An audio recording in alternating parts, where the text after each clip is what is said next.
পাল্টা তৃণমূলের সভা, বিজেপি কর্মীদের লক্ষ্য করে স্লোগান কালো পতাকা। সাসপেনশন উঠতে ফের বিধানসভায় শুভেন্দু 2 নম্বর গেটে পুলিশের সঙ্গে বচসা। কি করো? বাবার প্যান পড়তেছো? বাবার প্যান কি তোমার হবে? হায় ভগবান, এত বড় প্যান কি তোমার হবে?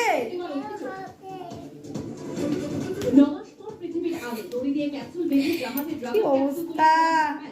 বিশেষ চেয়ারে বাল করা হলো 4 নভশ্চরকে।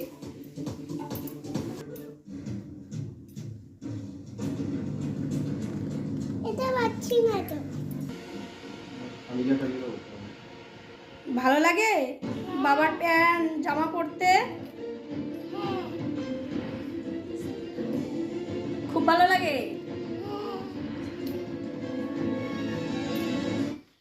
বাহ, পড়ছিস তো, ভালোই তো হলো। পারলি পড়তে বাবার প্যান? টাকা একটু